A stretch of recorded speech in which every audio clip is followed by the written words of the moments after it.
Today's video was sponsored by Woodworkers Guild of America. Welcome back to the Sawmill, friends. We're down here in the timber frame workshop today. This is my woodworking shop, and I've not done a video down here in maybe 6 or 9 months. It's been a while, and we got a lot of new subscribers to the channel. So before we get to it, and I'll show you guys what we're working on, let me give you guys a brief tour of all my machines I have in here and all my tools, etc., and look over the mess. And for those of you that are wondering if the doors are up yet on this shop, not yet. I got sliding doors, but the entry doors still aren't done yet, and don't ask me why, because I've ran out of excuses. So anyways, let's take a look around. You guys hang in there.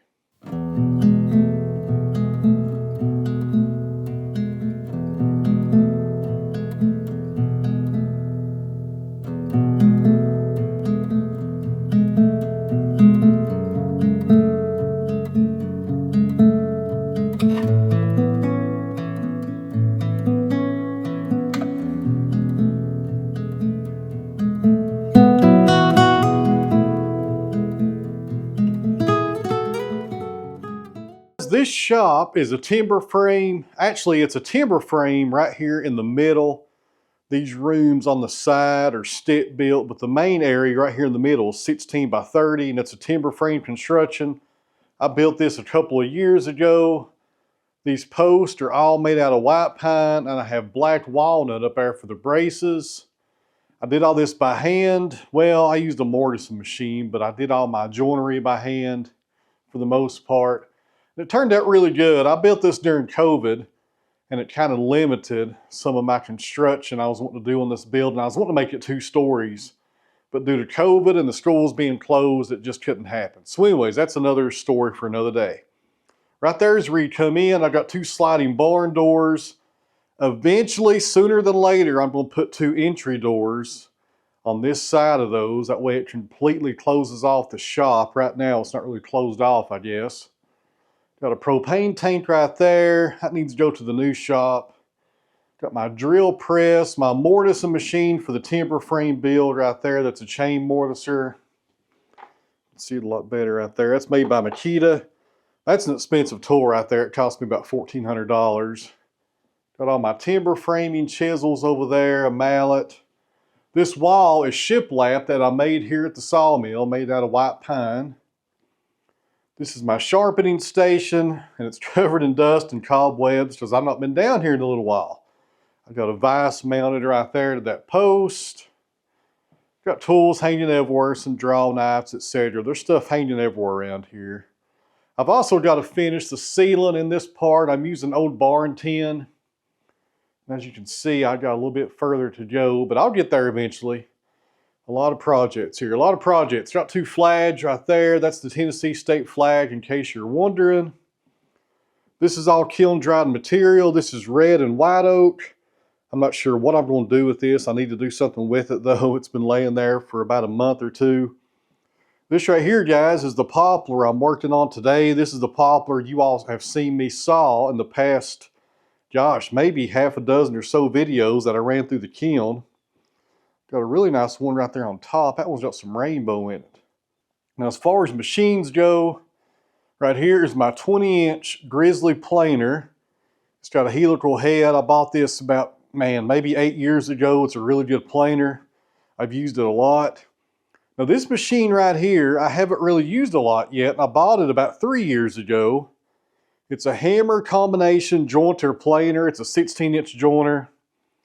And it's something I wanted for a long time, but to be honest with you, I've not used it a whole lot. I need to really take advantage of this tool this year and start putting it to use. It also has a helical head on it as well. All right, friends, before we get the motor fired up and start making some shiplap, let me tell you guys real quick about today's video sponsor, Woodworkers Guild of America. Woodworkers Guild of America is your online resource for woodworking instruction, ideas, and information.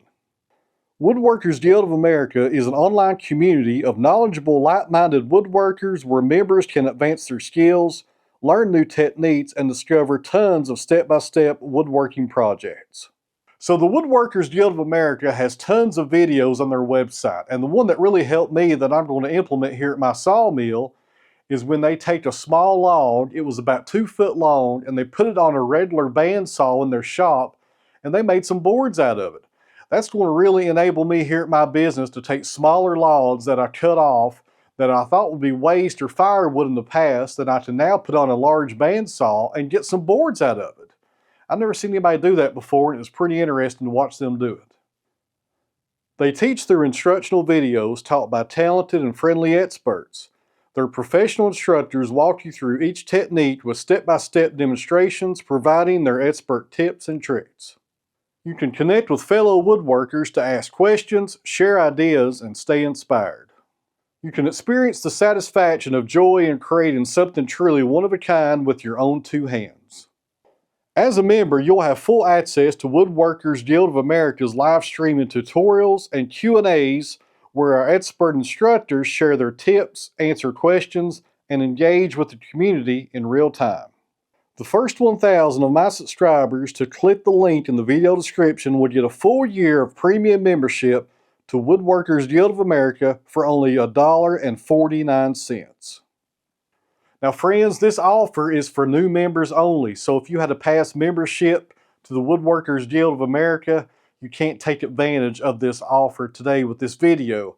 But I will say this, $1.49 for a year of education and videos is a pretty good deal. I would encourage you guys that are woodworkers or maybe you're thinking about getting into the craft to click the link below and go check it out. Now over here in this room, guys, is the molder room. I got the Wood-Mizer MP260 right here in the middle. That's a 4-sided molder. It also has a helical cutter head on the top right there. Really nice feature for this machine. This is made by Wood-Mizer. I got this, I think, in 2019. You can make a lot of money with a machine like this, friends. It's a great machine to have around. I've made flooring with it. S4S lumber, shiplap, all kinds of stuff. You can make crown molding. You can do anything you want to with a machine like this, and it can make you a lot of money. Like I was saying, you can make a lot of products with a machine like this if you have a sawmill, or if you just have a wood shop. Up here we got the dust collection for it. Works really good. I got 4 hoses going to this machine. It catches almost every bit of the wood chips coming out of this machine. That's why the floor is always so clean in here. It pretty much picks up most of the stuff. This wall back here, guys, look over that. Some of the poplar I'm sawing right now, we're going to be covering it up with poplar. I got this wall over here finished, but this one, as you can see, needs covered up. It's just one of my many projects I need to work on here. We move into this other room. This is my main woodworking room. I got a grizzly table saw right there, my miter saw, which needs better dust collection. A little assembly table. If you buy a bow blank off me, this is where I do all my shipping from right here. That's my boxes and shipping material, etc. Got some lumber storage right there on the back wall, but kind of low on black walnut right now. I need to get some more walnut ran through the kiln. Then over here in this corner, I got my primary tool chest with all my nice hand tools in there. I got Lee Nelson, Veritas, Stanley, you name it, I pretty much have it. There's my chisels. All kinds of good stuff right there. If you guys have trouble with rust on your tools, get these right here. I got these on Amazon. I'll leave a link down below. I bought them. This isn't sponsored by this company. You put this where you don't want any rust to be on your tools, such as this drawer, and when it turns pink, you put it in a microwave for about 10 minutes and it turns blue again, and you can use it again. Works really good. I got them in every drawer. Right there's 2 more of them right there. Really good stuff right there. Good to have. So I got some tool storage right there on the wall, etc., etc. My old Harbor Freight workbench. I need to build a proper one day to replace that one. Got some Festool my goodness. Got some Festool tools over there in the corner. Those are really nice. Got some draw knives. And over here's my hardware, and it's a mess right now because I've been building so many buildings on the past year on this channel. You guys have seen it. I've been robbing this hardware blind. I need to come in here and organize it a little bit better. And I've got a TV right there. Sometimes I'll watch YouTube if I'm down here doing something. Now, this building is 30 by 40. And having these new buildings that I have here at the farm now, I mean, the newest one we just put up for the workshop is 30 by 72. I tell you what, if I could go back in time, I would have made this building right here 40 by 72, if not bigger. And one day, if I keep on growing here, and I think I will, I think I'll have a bigger wood shop here at some point on this channel. Not sure when, it won't be this year, maybe next year, but I foresee myself needing a larger workshop. Not because I need more room to actually run machines. This building actually works okay for one person. My main problem is storage of kiln dried wood. Once it comes out of the kiln, it goes in here and it stacks up fast and takes up a lot of room. That's my biggest difficulty. Maybe I'll just put up another building just for kiln dried lumber. I don't know. I have to think on that for a little while. What do you guys think? So this right here, friends, is the poplar I've been sawing over the past few weeks. Like I was saying earlier, it's ran through the kiln. It's about 8 to 10% moisture content. And in order for me to make it into shiplap, the first step was I had to go through the edger. You guys saw that already here on the channel. It's already been edged down to 7 3/4 on the width. But before I run it through the molder, I want to skip plane it down to 1 inch. So the reason I want to run this through a planer before I run it through the molder is because it's a rough size. I saw this at 1 1/8 inches on the thickness. If I could run it through this planer and skip plane it down to an even 4/4 on the thickness, that's less material the molder has to take off, which gives you a better product at the end. That's also why I run these boards through the edger before I do the molder as well. That way they're nice and straight on both sides and it's less material the molder has to take off. The more you can do to your lumber in preparation to run it through a 4-sided molder or 2-sided molder, the better the product's going to be. As Robert Milton says down at Hobby Hardwoods, I hate to quote him because it's going to give him a big ego, take steps now to save steps later. He says something like that all the time, but don't tell him I'm bragging on him again. His ego is bad enough. Before we start planing some lumber, guys, I got to hook the dust collection up to the planer. I got a quick connect hose here. This goes to the molder. And this hose is kind of long, and I have the same fitting on the planer and also on that hammer jointer right there. So when I run those machines, it's a little bit of an inconvenience. I mean, not too bad. You have to take this hose off, run it on top of the machine, and take it over here and hook it up to make sure you don't trip over it. But it limits the amount of dust collection systems I have to have in this shop. And it also dumps all the wood chips out of the planer and the jointer outside, and I ain't got to fool with them. Except when they break down, then I usually spread them on the hay fields. So that's a really good system right there. And this little coupler is actually made by Rockler. Works really good. Then we come over here to the planer and hook it on. Just like that. Then I like to use this little rigid flip tool stand. And it just kind of holds the hose up right there. And keeps it out of the way of the lumber coming out. So as long as you want to walk this other direction right here, this is not a big deal. You're not going to trip over this hose as long as you stay over here. And I usually do one operation at a time, so it's not a big deal, and it's worth the hassle of having to have another dust collection system in here. This works really good. I ran some boards through yesterday, and it should be on 4/4, and it is. Good deal.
All right, friends, so now we're going to run some lumber through this 4-sided molder. Like I said earlier, this is made by Wood-Mizer, the MP260. They got several different models of this molder now. There's links down below in the video description in case you want to go read more about it or maybe buy one.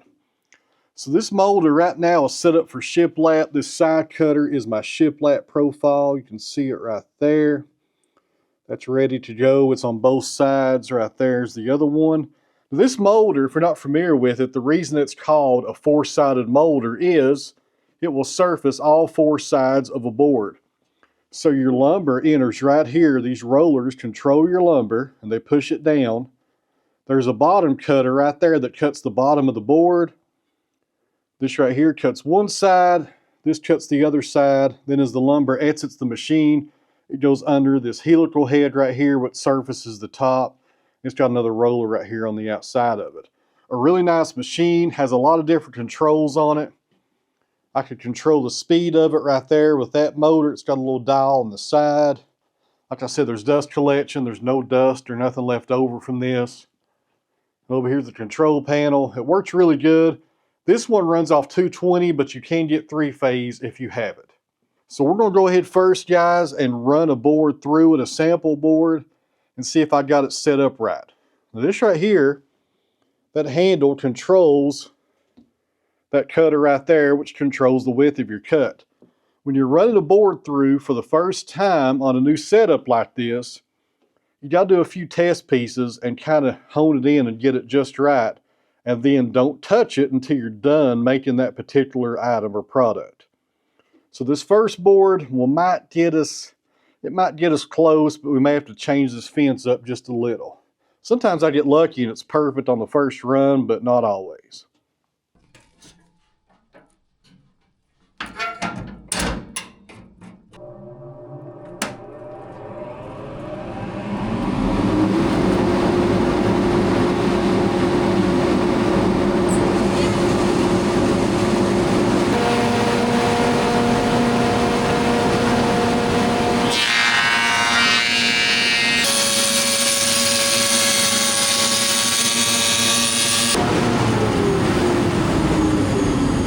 Alright guys, so the profile looks pretty good right there. Hope you guys can see that through the camera. The only problem I think I have, I'm taking off too much material on the width. This board was 7 3/4 inches on the width. I wanted a finished width, including the shiplap right there, of 7 1/4, and I ended up with just over 7. So I need to bat the fence off just a little, and I could tell the machine was working a little too hard on that side cutter right there. It was having to remove way too much material. So once I move that back about 1/4 inch, that should be just where we want it right there.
So guys, we got a decent start on this poplar. These are looking really good. 7 1/4 on the width. I got a good profile there. And I also did a test cut which means I took one of these and cut them in half and made sure they fit together the way I wanted them to. It looks really good. But before we get back on this, which will probably be tomorrow, I got something else I need to finish up before it gets dark. And that is, I need to head down to the sawmill and finish up that red oak that we started in the last video. But before we head down there, let me show you one thing about this machine that some people might not be aware of. So for you guys out there that have this machine, you may not know that WoodMizer has a fence they offer for it now right there. And it has another part that goes right there. I usually don't use that part though. I just like this part right here. So if you have this machine and you was not aware of it, you are now, and that right there is really handy, especially for these 10-foot long boards I'm running through the molder today.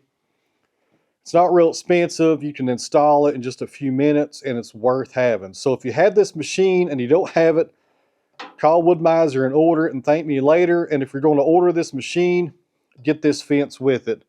You'll be glad you got it. All right, let's jump on the side by side and go finish up some red oak. You guys hang in there.